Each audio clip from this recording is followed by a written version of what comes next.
അത്യന്തം ദുഃഖകരമായിട്ടുള്ള വാർത്തയാണ്. 2000 വർഷത്തെ കത്തോലിക്ക സഭയുടെ ചരിത്രത്തിൽ വലിയ ചരിത്രം കുറിച്ച മാർപ്പാപ്പയാണ് കടന്നു പോകുന്നത്, ഫ്രാൻസിസ് മാർപ്പാപ്പ. പാവങ്ങളുടെ മാർപ്പാപ്പ എന്ന പേരിലാണ് അറിയപ്പെട്ടിരുന്നത്. പ്രത്യേകിച്ച് മൂന്നാം ലോക രാജ്യങ്ങൾക്കിടയിൽ വലിയ രീതിയിലുള്ള പ്രവർത്തനം നടത്തിയ അർജന്റീനയിൽ നിന്ന് വരുന്ന ബെർഗോലിയോ എന്ന കർദിനാളാണ് പിന്നീട് മാർപ്പാപ്പയായിട്ട് മാറിയത്. 12 വർഷം നീണ്ട മാർപ്പാപ്പയുടെ ഈ ഔദ്യോഗിക ജീവിതത്തിൽ വലിയ തരത്തിൽ ലോകത്തെ കത്തോലിക്ക സഭയെ മാറ്റിമറിക്കുന്ന തരത്തിലുള്ള തീരുമാനങ്ങൾ എടുത്തു.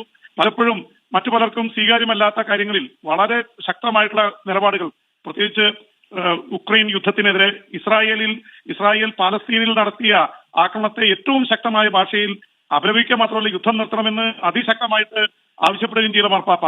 ഏറ്റവും കൂടുതൽ നമ്മൾ അത്ഭുതപ്പെടുത്തിയത് ഈസ്റ്റർ ദിനത്തിൽ വന്ന് 35,000 വരുന്ന വിശ്വാസികളെ കണ്ട് അവർക്ക് കൈവീശി കാണിച്ചുകൊണ്ടാണ് അത് സംസാരിച്ചത് എന്ന് മാത്രമല്ല, അത് കഴിഞ്ഞ് പിറ്റേ ഒരു ദിവസം കഴിയുമ്പോൾ മാർപ്പാപ്പ കടന്നു പോകുന്നു. അപ്പൊ ഈസ്റ്റർ ദിനത്തിൽ ഒരുപക്ഷെ ക്രൈസ്തവരെ സംബന്ധിച്ചിടത്തോളം ഈസ്റ്റർ യേശുക്രിസ്തുവിന്റെ ഉയർത്തെഴുന്നേൽപ്പിന്റെ ദിവസമാണ്. ആ ദിനത്തിൽ വന്ന് ഒരുപക്ഷെ കുർബാന ചെല്ലാൻ പറ്റിയില്ലെങ്കിൽ പോലും അവർ ചെയ്ത ഒരു പ്രധാനപ്പെട്ട കാര്യം എന്ന് പറയുന്നത് ഈ സിറ്റി ആൻഡ് ദ വേൾഡ് എന്ന് പറഞ്ഞുകൊണ്ടുള്ള ഒരു ആശീർവാദം നൽകി.